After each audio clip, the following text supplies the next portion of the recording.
Bonjour, je m'appelle Antoine Côté-Legault et je signe le texte de la pièce Odd. Je signe aussi la mise en scène conjointement avec ma complice artistique, Lisa Lerue.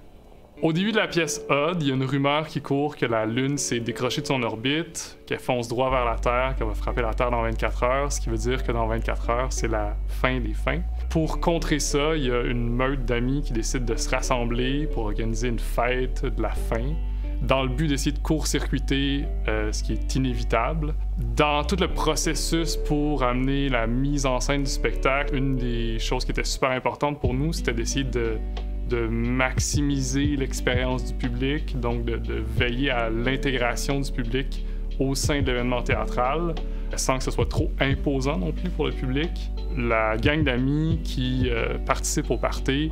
ben non seulement c'est des personnes sur scène, mais aussi des membres du public qui viennent se joindre à la fête, qui déambulent jusqu'au party et qui participent à cette fête-là. Donc un peu comme dans une fête qui se passerait dans la maison ou dans l'appartement d'un ami, ben on n'est pas dans une disposition où on est tout le monde face à la même chose. Donc on a travaillé sur une disposition dans l'espace où le public est en positionnement bifrontal. Donc il y a comme la scène qui est dans le corridor au centre et le public qui est des deux côtés de la scène, donc se fait face dans l'idée que ce soit inclusif, que ce soit immersif. À la base, quand les spectateurs arrivent, ils vont recevoir un guide de survie en cas de catastrophe, donc composé d'un tout petit guide et un sac banane. Et ils vont être invités à remplir ce kit de survie de toutes sortes d'éléments qui sont finalement leur kit pour passer à travers la fête avec le reste des autres membres du public et des interprètes qui sont sur scène. Les membres du public sont invités à choisir un insigne, dans le fond, qu'ils peuvent porter sur eux de façon à identifier leur niveau de confort à participer à l'événement. Donc, un peu comme un feu de circulation, si on veut, où ils peuvent dire « oui, je suis prêt à participer à 100% » ou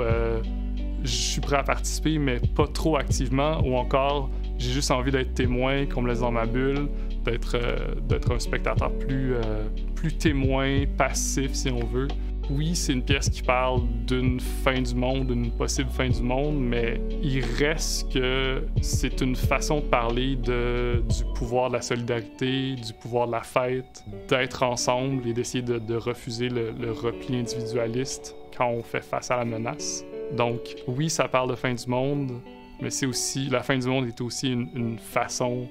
de nous amener à parler de ces différents sujets-là.